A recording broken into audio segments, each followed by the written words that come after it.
This podcast is part of E2C Network, where we share the whole Auburn experience. Hello and welcome to War Horses, the only college equestrian podcast that's getting you ready for the final 2 weeks of the regular season. I'm your host, Auburn Elvis. Let's talk about some college equestrian. Okay, so let's take a look back at Week 15's action with some meat recaps. First on Friday, we had Oklahoma State at TCU. I predicted this would be a 12-7 win for TCU. Let's see what really happened. Fences and reining got going first. In fences, that went 4-1 for TCU, and reining went 3-2 for Oklahoma State. So at the half, it was 6-4 TCU with the lead. So at this point, the Cowgirls were still in it. Next up was flat. That went 4-1 for TCU, and then horsemanship also went 4-1 for the Frogs. So that big second half surge sealed the meet and made the final score 14-6 TCU. So yeah, being at home, plus being the number one team in the nation, made this pretty one-sided overall. TCU had a couple of meets recently where they weren't as wide of a margin as we expected, but this one was pretty wide. For Oklahoma State, they're still almost certainly going to end up second in the Big 12 standings, which means that they will ride against whoever's better out of Fresno State and Baylor in the tournament. So that's kind of what they're looking forward to right now.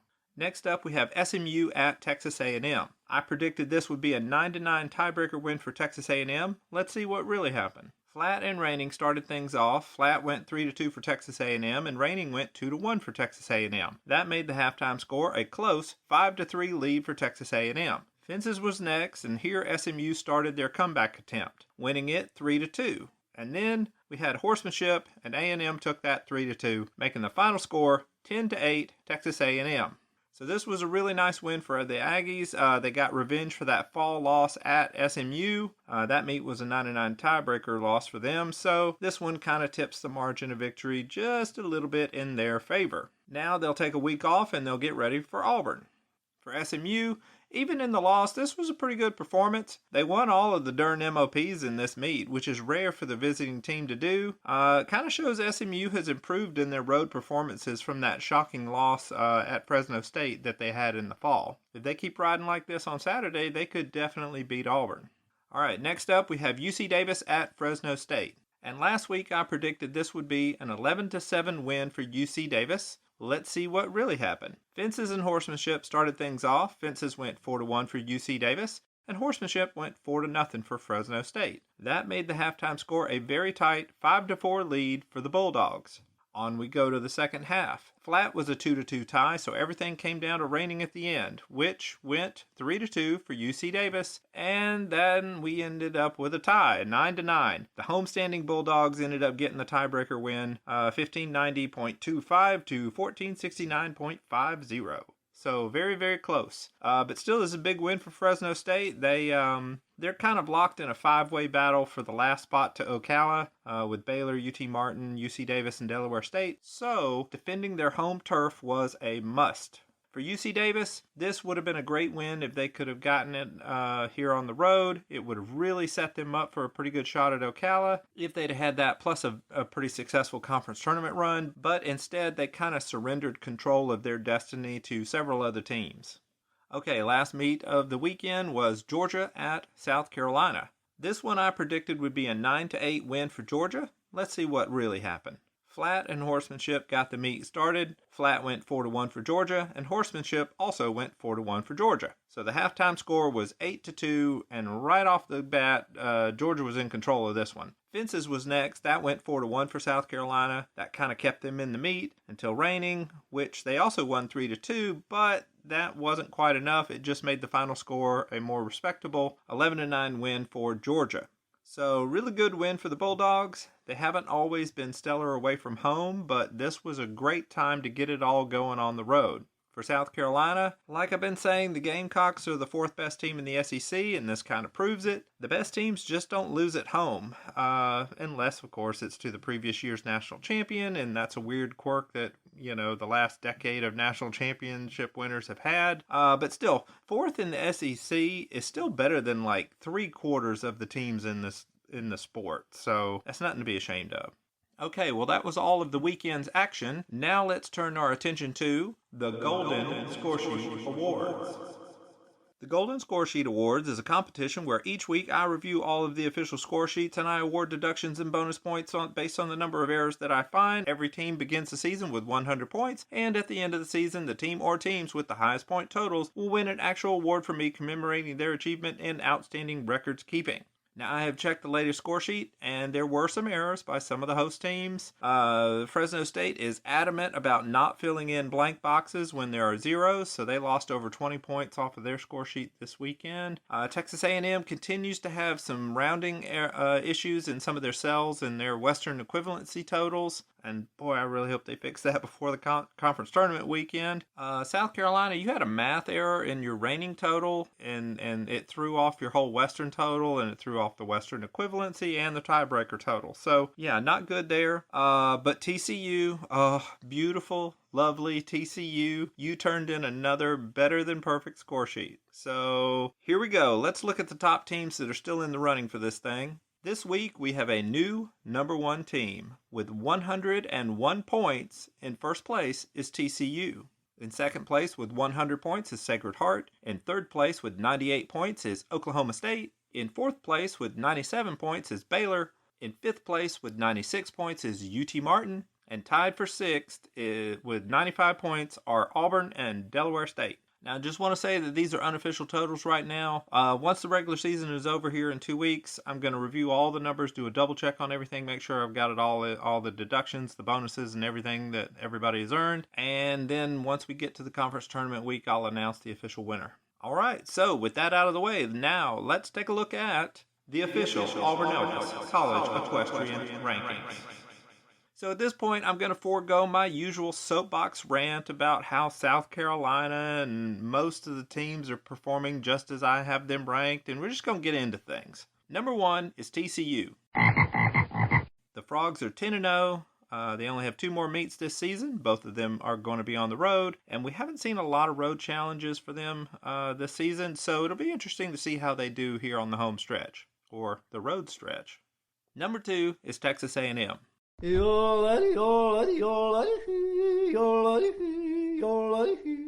Aggies are 8-2, undefeated at home, and have a big road test ahead for them in 2 weeks at Auburn. Number 3 is Georgia. The Bulldogs got a big road win over South Carolina, and that barely lifts them above SMU this week. And I tell you, I have these two teams very, very close in the rankings. But when I look back at everybody's resume, like I do every week, Georgia has been undefeated at home, and they have been the better road team than SMU has. They knocked off UT Martin and South Carolina on the road. And SMU just doesn't have good road wins like that. So that means number 4 is SMU. The Mustangs are 7-4 and undefeated at home. Like I said, it was very close between them and Georgia, but in the end, I jumped the Bulldogs over the Mustangs because SMU only has 1 road win, and that's over UC Davis, which isn't bad, it's just not quite as good as what Georgia has. Now, SMU does have a good chance this weekend on the road at Auburn, so things could change for them depending on how that meet goes. Speaking of which, number 5 is Auburn. The Tigers were idle after that home win over UT Martin a week ago. They are 6-4, undefeated at home, but of course that might be in jeopardy this Saturday with a strong SMU team coming to town. Number 6 is South Carolina. The Gamecocks lost at home for the second time this season, dropping their record to 6-6. They should be able to bump that up to a winning record with South Dakota State coming to town this Saturday. At number 7, we have Oklahoma State. Yeehaw! The Cowgirls lost on the road at TCU, which drops their record to 4-6 overall. They're going to make a swing through the Golden State this weekend, and while they're probably safe to make it to Ocala, they really want to win at least one of those meets just to be sure. Number 8 is UT Martin. The Skyhawks were idle this week. Their record is 4-7, and the distance between them and the next team shrank quite a bit, but their resume is still just good enough to hold on to that 8th spot. Now, as we know, the top 8 teams will get invitations to the National Championship Tournament in Ocala. So if the season ended today, those are the 8 most deserving teams. But after them, there is a log jam of a few teams clawing and scratching at getting that last invitation to Ocala. Number 9 is Fresno State. The Bulldogs barely got the home victory over UC Davis this week, but that's enough, and it slides them up one spot in the rankings. They have a 3-7 record overall, and they are going to finish up their season at home against Oklahoma State. If they win that, that will really improve their chances of making it to Ocala. And number 10 is Delaware State.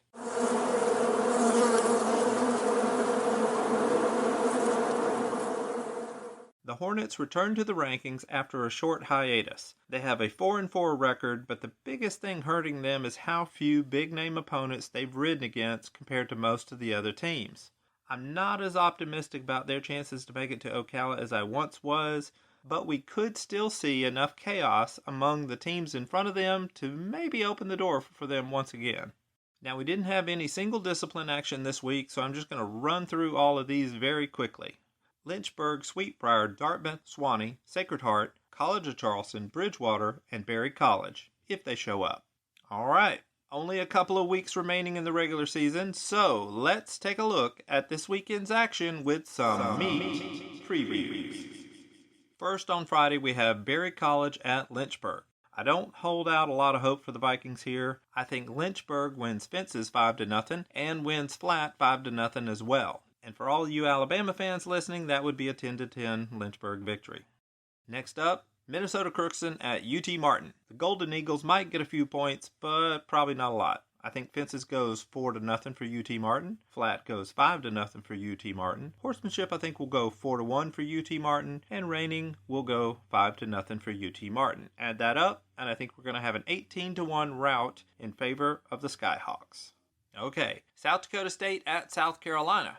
The Jackrabbits probably don't stand much of a chance in this tough road meet. I think fences goes 4-1 for South Carolina. Flat goes 5-0 for South Carolina. Horsemanship goes 3-2 for South Carolina. And reining goes 3-2 for South Carolina. That adds up to a 15-5 win for the Gamecocks.